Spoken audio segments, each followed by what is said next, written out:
बिस्मिल्लाहिर्रहमानिर्रहीम। सीनियर सियासतदान है मुशाहिद हुसैन सैयद, बड़ा मुतालबा सामने आया है। सेनेट में कहते हैं कि इमरान खान साहब सियासी कैदियों ने रिहा किया जाए। एग्जैक्ट कहा क्या था, जरा देखते हैं। पीटीआई की गवर्नमेंट थी, मैंने उसको भी कहा था मियां नवाज शरीफ साहब को रिहा किया जाए, वो सियासी कैदी हैं। और अभी मैंने सबसे पहले डिमांड किया है कि इमरान खान को रिहा किया जाए, वो सियासी कैदी हैं। And it should be across the board. बल्कि मैं तो समझता हूँ कि एक नया चैप्टर आ गया है 8 फरवरी के बाद, और उस नए चैप्टर में we need a healing touch, दस्ते शफा, और सबको साथ शामिल करें और एक जनरल एमनेस्टी दें। हम जनरल एमनेस्टी देते हैं बलूचिस्तान में, हम जनरल एमनेस्टी देते हैं खैबर पख्तूनख्वा में, हम टीटीपी से जाके बात करते हैं काबुल में जिन्होंने आपके बच्चों को हलाक किया। तो मेरे ख्याल में we should have a new beginning. सदारती इंतखाबात के अल्तवा के लिए भी खत लिखा गया है। महमूद खान अचकजई साहब ने लिखा है। वो कहते हैं कि जब तक मखसूस नशिस्तों का फैसला ना हो जाए उस वक्त तक इंतखाबात को ज़ेरे अल्तवा ही रखा जाए। क्या सूरत हाल बनेगी, सियासी मंजरनामा क्या होगा, आसिफ जरदारी साहब क्या रोल होगा उनका ऐवान सदर के अंदर, और आरिफ अलवी साहब का मुस्तकबिल क्या होगा, क्या उन्हें केसेस का सामना करना पड़ेगा, तमाम ही चीज़ों का जायजा लेंगे। मेरे साथ मौजूद है कमर जमान कायरा साहब, पाकिस्तान पीपल्स पार्टी के सीनियर रहनुमा, और प्रोग्राम के आखिरी हिस्से के अंदर मेरे साथ मौजूद होंगे इरफान कादिर साहब, सियासी मामला से कानूनी मामला तक का सफ़र करेंगे। लेकिन ब्रेक के बाद, और ब्रेक से पहले अभी कमर जमान कायरा साहब से हम बात करते हैं। कायरा साहब, बहुत शुक्रिया आपके वक्त का। कायरा साहब, ये फरमाइएगा कि सदारती इंतखाबात के अल्तवा के हवाले से महमूद खान अचकजई साहब ने खत लिखा है। वो कहते हैं कि जी इंतखाबात जो कल होने जा रहे हैं, आसिफ जरदारी साहब का इंतखाब जिसमें जो है वो बाआसानी होता दिखाई दे रहा है, नंबर्स गेम्स को अगर हम सामने रखें, वो कहते हैं मखसूस नशिस्तों के फैसले तक इसको इल्तवा में डालें और मुतालबा कर रहे हैं इलेक्शन कमीशन से। कितना वैलिड मुतालबा है, मकसद क्या है इसका? इस दरखास्त का कोई असर नहीं होगा। इलेक्शन कमीशन इसको दरखुर इत्मीनान नहीं समझेगा, इसलिए कि इलेक्शन कमीशन ने खुद तो फैसला किया हुआ है और उन्होंने अपना फैसला जो है वो आइन और कानून के मुताबिक किया है। अब उसको वो अपने तौर पे ही किसी के दरखास्त के ऊपर तो वापस नहीं ले सकते। और दूसरी बात यह है कि नियरली इस बुनियाद पे कि अवान मुकम्मल नहीं है कि ये सीटें जो है स्पेशल, इसकी वजह से चंद सीटें खाली हैं। तो ये तो होता है कि जी कुछ लोग मेंबर इस्तीफा दे गए हैं, कई 2 जगहों से इलेक्ट हुए, लिहाजा उनकी वजह से सीटें खाली हैं। तो कई सीटें वैसे खाली हैं, अगर ये 22 के 22 मेंबर आ भी जाए अवान में, इवन देन कुछ सीटें खाली रहेंगी, तो फिर भी अवान नामुकम्मल रहेगा। इसी तरह सूबाई असम्बलियों का हाल है, तो ये कैसे मुमकिन है? इसी तरह सेनेट की कुछ सीटें खाली हुई हैं, तो कैसे करेंगे? वो 10 सीटें हैं तकरीबन मेरे ख्याल है, तो फिर उन सीटों को भी फुल करने तक आपको इलेक्शन रोकना पड़ेगा। तो मियरली इन बुनियादों पे इलेक्शन नहीं रुका करते। दूसरा, जो मुझे उम्मीद है, इंशाल्लाह, मैं दावा तो बड़ा नहीं करता, लेकिन मुझे उम्मीद है कि इन जो वोटों का फर्क है वो इतना होगा कि ये जो वोट हैं ये किसी एक तरफ अगर डाल भी दिए जाए मफरूजे के तौर पे, तो हमारे रिजल्ट में कोई फर्क नहीं आएगा।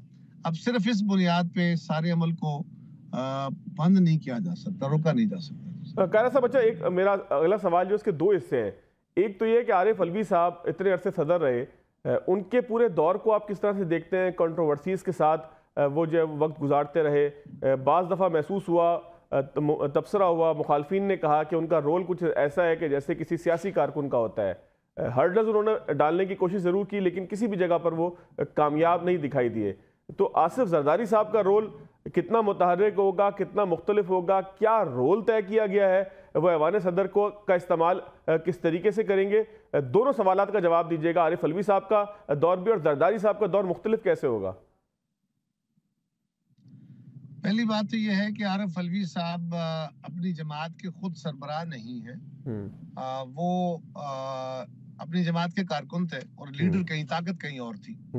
अब सूरत हाल इससे मुख्तलिफ है। यहाँ पे जरदारी साहब की सूरत हाल इससे मुख्तलिफ है। आरिफ अलवी साहब शरीफ आदमी हैं, कई दफा उन्होंने इंटेंशनली किया होगा, लेकिन कई दफा उन पे इतना दबाव था कि अनइंटेंशनली भी उनको ऐसे फैसले करने पड़े, क्योंकि आगाज में कुछ फैसले उन्होंने आजादाना किए जिसकी उन्हें शदीद रिजेंटमेंट का सामना करना पड़ा अपनी जमात की तरफ से। सो मेरा ख्याल है कि आरिफ अलवी साहब वैसे तो बहुत भरपूर कंट्रोवर्सीज के साथ रहे। उन्होंने कई सारे ऐसे इकदाम किए, जैसे असेंबली को डिसॉल्व करने का फैसला था, वो भी उन्होंने बड़ा गलत कर लिया।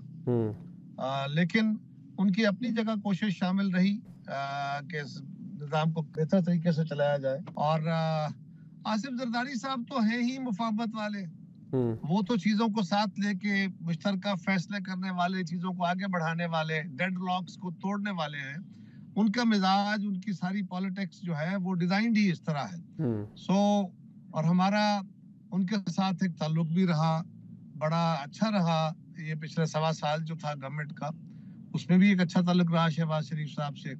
और जरदारी साहब लोगों को जोड़ने के कायल हैं और मसाइल से आगाह हैं, लिहाजा वो चीजों को कॉम्प्लिकेट नहीं बल्कि उनको इजी करेंगे और गवर्नमेंट को फैसिलिटी फराहम करेंगे कि वो आसानी से काम कर सके। आरिफ साहब पे बिलावल भुट्टो साहब ने कहा कि केस होंगे, उन्होंने ये नहीं बताया कि पीपल्स पार्टी करेगी या केस हो सकते हैं कोई और पार्टी उनके ऊपर केस करेगी। और बात उन्होंने की एक तहरीक अदम एतमाद के वक्त, और फिर दूसरा जो उन्होंने अभी जो है वो इलेक्शन वज़ीर आज़म पाकिस्तान के इलेक्शन को रोकने की कोशिश की। तो क्या पीपल्स पार्टी फरीक बनने की पोजीशन में है, सोच रही है इसके ऊपर, या बिलावल साहब ने ये कहा था कि उन पे केस हो सकते हैं, उसकी एक्सप्लेनेशन क्या है? मेरे इल्म में नहीं है। हो सकना और करना ये दो अलग चीजें हैं। जी जी। तो मेरे इल्म में नहीं है कि ये उन्होंने किस रेफरेंस में बात की है। मैं किसी वक्त उनसे इस मामले में बात करूंगा और फिर इसके ऊपर राय दे सकूंगा। अच्छा, मुशाहिद हुसैन सैयद साहब ने सेनेट में एक तकरीर की है, वो कहते हैं कि तहरीक इंसाफ के बानी इमरान खान साहब जो हैं वो सियासी कैदी हैं, उनके ऊपर सियासी मुकदमात हैं, लिहाजा उनको रिहा किया जाए और मुकदमात को ख़त्म किया जाए। क्या कानूनी तौर पर ऐसा मुमकिन है? और दूसरा, पाकिस्तान पीपल्स पार्टी के कायद की हैसियत से, एक लीडर की हैसियत से, आप समझते हैं कि सियासी केसेस में इमरान खान साहब को फंसाया गया, जिस तरह बिलावल भुट्टो साहब का मुतालबा भी है कि सियासी कैदियों को हम छोड़ देंगे? मुशाहिद साहब का मुझे बहुत एहतराम है, बड़े फाइन आदमी है, लेकिन उनकी ख्वाहिश और कानून दो अलग अलग चीजें हैं।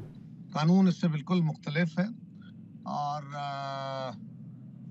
अदालतों को और इलेक्शन कमीशन को आइन के मुताबिक चलना चाहिए। सियासी कैदी खान साहब के खिलाफ सियासी मुकदमात बनाए गए, ये किया गया, उनको कन्विक्शन अदालतों से हुई है और उनकी कन्विक्शन हायर कोर्ट्स तक गई है। अब भी मामला अदालतों में है, लिहाजा ऐसे केसेस को वो किस बुनियाद पे बने थे, अब वो बुनियाद पीछे रह गई। अब तो अदालती मामला आ गया और अदालतों की तरफ से कन्विक्शन आ गई, लिहाजा अब तो अदालतों से ही ये मामला आगे बढ़ेगा। लेकिन इस मामले में अगर पार्लिमान और सियासी जमातों की तरफ आप बात करें तो हमने तो अपनी हुकूमत के दौरान भी बात करने की कोशिश की, खान साहब ने उसको मुस्तरद किया। आपके इल्म में है डायलॉग हुआ, वो डायलॉग खान साहब ने तोड़ दिया। फिर हमने कोशिश की ये इलेक्शन होने के बाद कि किसी तरीके से हम डेडलॉक ना पैदा होने दें और फिर भी खान साहब से राब्ता करें, बावजूद इसके कि हमारे सारे दोस्त इससे राजी नहीं थे, लेकिन उसको भी खान साहब ने अगले ही दिन ब्लॉक कर दिया। अब अगर खान साहब की तरफ से भी कुछ नरम रवैया आता है तो सियासत में तो रास्ते पैदा करने होते हैं जिसमें तो कोई दूसरी राय नहीं, लेकिन वो अगर खुद ही डेडलॉक करके खड़े हो जाए तो क्या किया जाए? ठीक हो गया।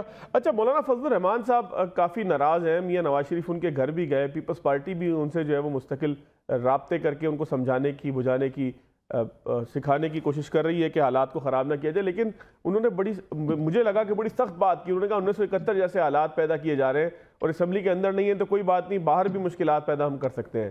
तो मौलाना फजलुर रहमान किस कुव्वत और किस मुहर्रिक की बुनियाद पर जो है वो इस तरह के एग्रेशन का शिकार हो रहे हैं? मुझे नहीं समझ जी, सच्ची बात है। मौलाना को अगर कोई नाराजगी है तो वो हमसे तो नहीं होनी चाहिए। अगर किसी से गिला है तो उनसे करें, इलेक्शन कमीशन से है या किसी और से या किससे, लेकिन हमसे तो गिला उनका नहीं बनता। हम तो खुद इलेक्शन लड़ने वाली एक जमात थे और हमारे खुद इस इलेक्शन के ऊपर कुछ सवालात मौजूद हैं। अच्छा, कारा साहब, पंजाब में आपका नून लीग के साथ जो है वो एक वर्किंग रिलेशन तय पाया है। बिलावल भुट्टो साहब भी कुछ देर पहले मरियम नवाज साहिबा के साथ मौजूद थे, उन्होंने वोट भी वहाँ पर मांगा, पंजाब के हवाले से नेक ख्वाहिशात का इजहार भी किया। तो वर्किंग रिलेशन कैसा बन रहा है कि जब गवर्नर भी आपका होगा तो फिर क्या चीज़ें तय पाई हैं, किस तरीके से पंजाब के अंदर जो है वो सियासी मामला चलेंगे?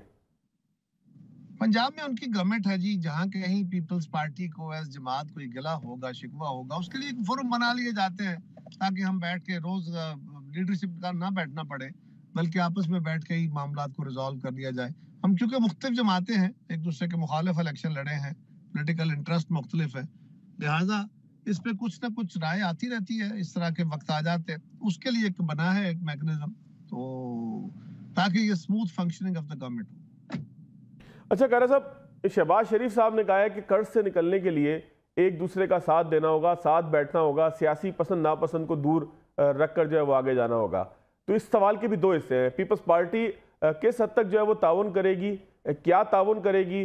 जरदारी साहब बहस सदर क्या दीगर ममालिक के साथ या लैंडर्स के साथ जिन्होंने हमें कर्ज देना है या जिनके साथ बातचीत हो सकती है, ताउन फरमाएंगे?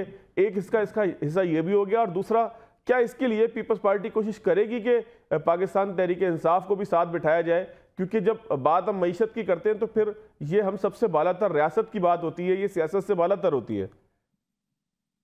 इस सवाल का जवाब तो मैं दे चुका हूं कि हमने बार बार कोशिश की है पाकिस्तान पीपल्स पार्टी के तौर पे, और खान साहब की तरफ से हमेशा इसको ब्लॉक किया गया। आइंदा भी अपने रवैये पे नजरसानी करें तो बिल्कुल रास्ते पर, इसका जवाब मैं दे चुका हूँ। रही बात सदर के तौर पे आलमी इदारों के साथ डायलॉग, तो आलमी इदारों के साथ डायलॉग सदर का काम नहीं है, एग्जीक्यूटिव अथॉरिटी का काम होता है। अगर एक जमात के तौर पे वो हमसे राब्ता रखेंगे, करेंगे, मशावरत करेंगे, या हमारी को राय होगी तो हम उनसे बैठ के मशावरत करेंगे और मिल बैठ के रास्ते निकालेंगे। ठीक हो गया। अच्छा, IMF के खत के हवाले से अगर अब चूंकि डेवलपमेंट है उसके अंदर, मैंने पिछले हफ्ते रऊफ हसन साहब से पूछा, इंटरव्यू था उनका, तो मैंने कहा रऊफ साहब आपने जो खत लिखा है, क्या ये खत आइन कानून के मुताबिक, IMF के चार्टर के मुताबिक, IMF के दायरा अमल और दायरा इख्तियार के मुताबिक है? तो उन्होंने कहा कि जी बिल्कुल है, और उन्होंने IMF की कुछ शिकों का अपनी मर्जी का एक, अपने मतलब का एक तर्जुमा किया। जाहिर है कि उनका एक हक है कि वो जैसे उसको इंटरप्रीट करें। लेकिन अब IMF कहता है कि पाकिस्तान के निजी सियासी मामलात के अंदर हमारा अमल दखल नहीं है, हमारा ये फ्रेमवर्क नहीं है। तो आप समझते हैं कि खान साहब के लिए, उनकी पार्टी के लिए ये खत सियासी तौर पर और फिर कानूनी तौर पर आने वाले किसी वक्त में मुश्किल का शिकार बन सकता है? देखिए, ये उन्होंने अपने इरादे का इजहार किया है। वो अपने सियासी मकसद के लिए किस इंतहा तक जा सकते हैं, वो मुल्क का और रियासत का नुकसान हो तो बेहक हो जाए, ये बात उन्होंने 2014-15 में भी की थी, जब उन्होंने धरने के दौरान बिल जला के लोगों को कहा कि अपने बिल जमा ना कराएं, यूटिलिटी बिल्स ना दें, टैक्स ना दें। उन्होंने कहा कि आप बैंकों के जरिए ट्रांजैक्शंस ना करें। तो ये तो उन्होंने पहले भी लोगों को उकसाया था सिविल वार के ऊपर। इसी तरह उन्होंने जब हमारी हुकूमत आई तो शौकत तरीन साहब ने जो आपको उनकी ऑडियो आई थी मंजर आम पे, कि उन्होंने अपने दोनों जो फाइनेंस मिनिस्टर थे पंजाब और KP, उनको कहा था कि आप खतूत लिखें ताकि गवर्नमेंट जो है वो मुश्किल में आ जाए, फैसले ना कर सके। और अब ये खत, तो ये खत उनका इजहार है कि उनके इरादे क्या है। उस खत को, उसके नुकसानात को तो संभाला गया, प्रेशर जरूर बिल्ड होगा, लेकिन हम संभाल लेंगे, संभाल लिया गया, बट उन्होंने अपना इरादा जाहिर कर दिया। अच्छा, कैरा साहब, भुट्टो साहब का जो केस था उसके ऊपर जो सदारती रेफरेंस पे सुप्रीम कोर्ट ने अपनी राय के हवाले से फैसला दे दिया है। पाकिस्तान पीपल्स पार्टी क्या समझती है कि उस राय को 100% तस्लीम करते हैं, दुरुस्त समझते हैं? आप समझते हैं कि तारीख में जो खराबी थी, एक सियासी फैसले की सूरत में जो अदालत से आया, मामलात ठीक होंगे और इससे जो है वो सियासी मुस्तकबिल बेहतर हो सकेगा? इन्हीं जज्बात का, इन्हीं ख्यालात का इजहार जनाब चेयरमैन साहब ने उस दिन जब अदालत से वो निकले तो उन्होंने मीडिया के सामने किया कि इससे हमारे मुस्तकबिल की सियासत पे बेहतरी के असरात होंगे इंशाअल्लाह। और रहा कि हम अदालत का भी शुक्रिया अदा करते हैं, हम किसी के खिलाफ नहीं थे, ये बात हमने पहले दिन कहा था, और हम चाहते ये थे कि तारीख में ये दुरुस्तगी कर दी जाए, वरना लोगों की नज़र में तो भुट्टो साहब बेगुनाह थे ही, जो ज्यूरिस्ट की नज़रों में भी थे, आलम की नज़रों में भी थे, लेकिन लिखी हुई तारीख के अंदर उनका रिकॉर्ड दुरुस्त होना जरूरी था, वो हो गया। और अब मजीद अगर कोई उसके ऊपर डिटेल जजमेंट आती है तो फिर देखेंगे कि उसके ऊपर क्या बात की जा सकती है। बहुत शुक्रिया कमर जमान कायरा साहब मेरे साथ मौजूद थे। नाज़रीन, यहाँ पर एक ब्रेक लेंगे, ब्रेक के बाद आगे की तरफ चलेंगे।